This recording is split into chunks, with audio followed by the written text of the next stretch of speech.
Bonjour et bienvenue dans ce nouvel épisode d'Écho de réflexion sur la chaîne Nourrir les liens.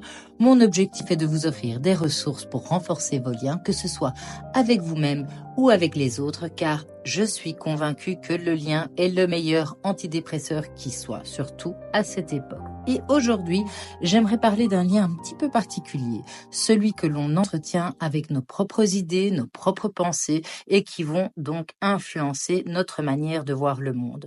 Dans un monde où l'on est bombardé d'informations, d'avis tranchés, de débats passionnés, voire agressifs, eh bien, développer son esprit critique, c'est un peu comme entretenir un jardin.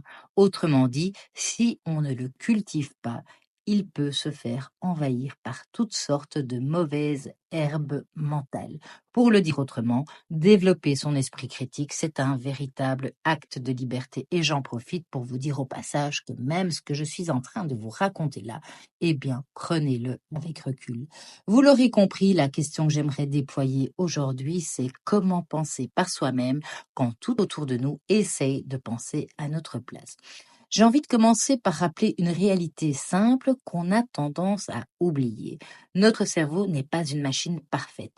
On aimerait croire qu'on est rationnel, capable d'analyser les situations avec logique, mais c'est pas tout à fait le cas. Notre cerveau n'a jamais été conçu pour traiter tout ce que le monde moderne lui impose aujourd'hui, puisque à l'origine, il servait à répondre à des besoins simples et vitaux, repérer un danger, éviter un prédateur, reconnaître ce qui était comestible ou non. Il devait donc permettre de réagir vite, très vite, et donc pas forcément de réfléchir longuement. Alors oui, on a évolué, c'est vrai. Notre cerveau est bien plus complexe qu'il ne l'était il y a des centaines de milliers d'années. Mais cette évolution biologique reste lente, tandis que notre environnement, lui, a changé à une vitesse fulgurante, surtout ces dernières années avec l'explosion des technologies et de l'information.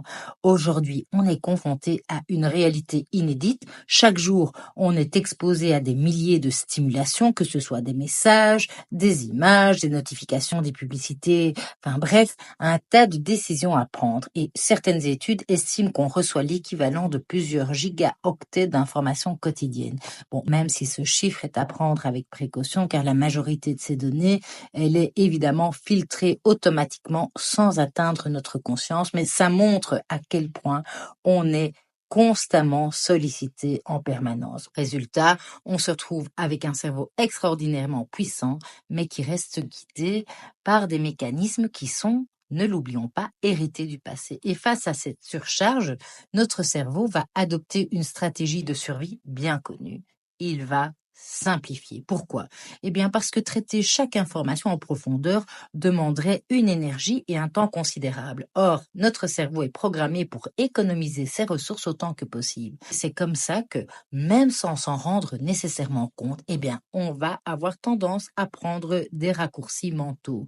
Ces raccourcis nous permettent alors de décider rapidement, de juger une situation en quelques secondes. Et souvent, c'est très utile. Mais parfois, eh bien, vous l'aurez compris, ça peut nous conduire à des erreurs de jugement, à des interprétations biaisées. C'est ce qu'on appelle des biais cognitifs. Ces biais, eh bien, on en a tous. Ce sont donc des réflexes automatiques de pensée, des filtres que notre cerveau utilise pour aller plus vite. Ils vont nous donner l'impression de comprendre, de savoir, de décider ce qui est juste ou pas, alors qu'en réalité, nous sommes souvent influencés par ces mécanismes inconscients. Donc, un biais cognitif, c'est quoi? C'est une solution rapide que notre cerveau applique pour traiter l'information, mais c'est pas toujours la bonne.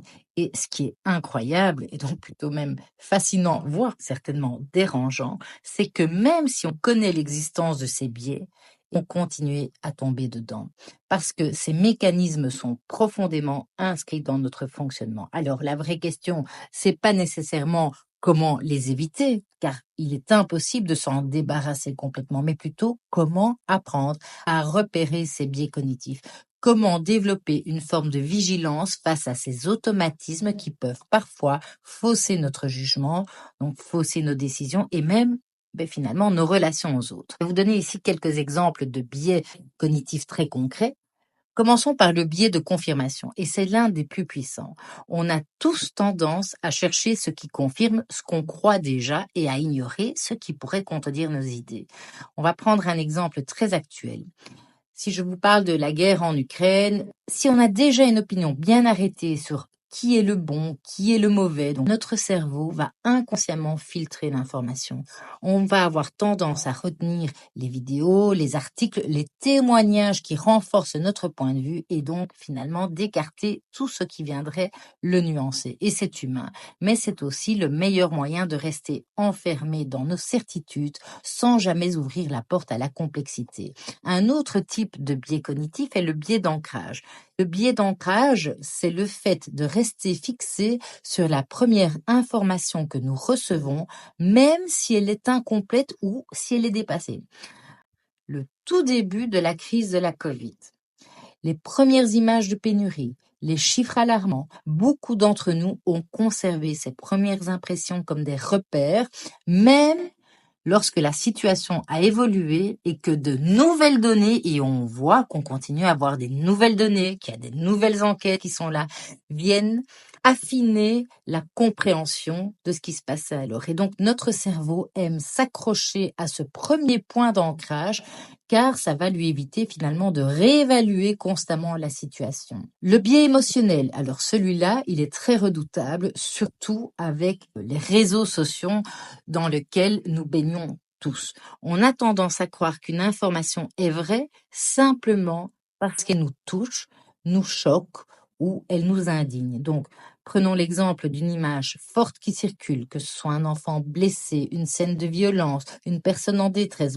Toutes ces images-là où l'émotion est immédiate et sincère, mais hors contexte, ces images peuvent orienter notre perception globale d'un événement. Donc, l'émotion, elle est réelle, mais c'est pas pour autant qu'elle est une preuve.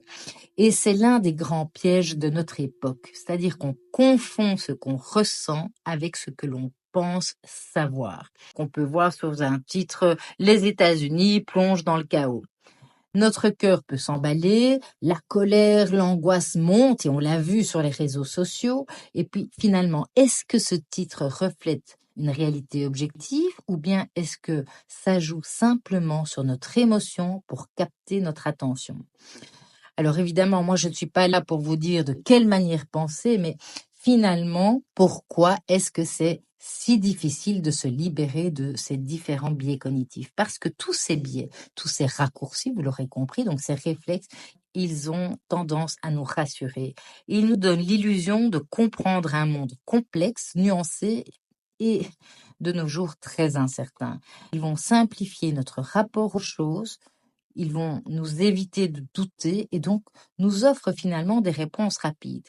Mais évidemment, cette facilité, cette rapidité a un prix puisque ça va être des jugements hâtifs, des opinions rigides et parfois même de l'intolérance envers ceux qui ne partagent pas notre vision. Et on constate souvent que ce soit dans des débats, eh bien, ce sont pas toujours les arguments rationnels qui vont s'affronter, mais des émotions qui ne sont pas gérées et qui vont être amplifiées justement par tous nos biais cognitifs. Un des pièges les plus insidieux de notre époque, c'est de confondre l'émotion avec l'information. Donc, confondre l'intensité émotionnelle et la vérité. Un titre qui nous alarme. Est-ce que c'est un fait réel ou bien est-ce que là aussi c'est une stratégie émotionnelle pour capter notre attention? Développer notre esprit critique, eh bien c'est justement apprendre à faire cette pause intérieure, ce petit recul où l'on se dit ce que je ressens là. Est-ce que c'est ce que je sais vraiment? Alors, quelques pistes pour cultiver notre esprit critique. Reconnaître nos émotions sans les confondre avec les faits, sans les confondre avec la réalité. Lorsqu'on est touché par une information, prendre le réflexe de vérifier, tiens, qui parle? Dans quel contexte? Quelles sont les sources? Mon émotion est-elle exploitée pour orienter mon jugement? L'idée, c'est pas de nier ce que l'on ressent, mais de ne pas laisser nos émotions dicter toute notre compréhension. Ensuite, s'autoriser à changer d'avis, parce qu'il n'y a pas de faiblesse à dire je réfléchis et je vois les choses autrement. Changer d'avis, j'ai même envie de dire que c'est souvent la preuve que nous savons écouter, que l'on sait évoluer et donc apprendre. Ensuite, prendre conscience des algorithmes. On le sait sur les réseaux sociaux, ce qu'on voit n'est pas la réalité. C'est ce que l'algorithme pense que nous voulons voir. C'est important, je crois, de varier nos sources, de sortir de toutes ces bulles numériques et de confronter nos idées à d'autres points de vue. Et puis, pratiquer le doute. Il ne s'agit pas de devenir méfiant envers tout, ni de sombrer dans la paranoïa, mais de garder cet espace intérieur où on peut se dire, tiens, et si finalement c'était pas si simple que ça? Parce que ce doute-là, c'est celui-là qui va ouvrir la réflexion et c'est pas un doute qui va nous bloquer. Puis apprendre à écouter sans adhérer immédiatement. Quand quelqu'un partage une opinion forte, au lieu de réagir ou de contredire directement, posons-lui la question: comment en es-tu arrivé à cette conclusion? Ça va ouvrir un dialogue au lieu de nourrir des confrontations finalement qui très souvent sont stériles. En conclusion, développer notre esprit critique, c'est pas chercher à devenir parfait ou à éliminer nos biais cognitifs, ce serait impossible de toute façon. C'est accepter que penser juste, c'est un exercice quotidien qui va être fait d'écoute, de vigilance et de doute. Et puis, j'ai envie de dire, cultivons également l'humour. Et puis, c'est aussi reconnaître que derrière chaque certitude trop rapide, derrière chaque émotion forte, il y a peut-être un biais qui s'invite discrètement. Alors, la prochaine fois que nous serons face à une information choc, à une discussion tendue ou à une conviction terriblement ancrée, souvenons-nous peut-être de faire cette pause en se disant: qu'est-ce que je ressens? Et qu'est-ce que je sais vraiment? Parce que c'est là, dans cet espace entre l'émotion et la réflexion, que commence le véritable esprit critique. Merci d'avoir écouté cet épisode d'Écho de réflexion. Et puis si vous aussi, vous avez déjà ressenti ce tiraillement entre émotion et lucidité, ou que vous avez cru quelque chose de manière très forte avant de réaliser que c'était peut-être pas si évident que ça et si simple, je vous invite à laisser un commentaire ou simplement à partager ce podcast ou à m'écrire encore à l'adresse rizike3@gmail.com. Et puis rappelez-vous, ce n'est pas ce que vous ignorez qui vous met en danger, c'est parfois ce que vous croyez savoir sans vraiment le questionner. À très bientôt pour un nouvel épisode d'Écho de réflexion.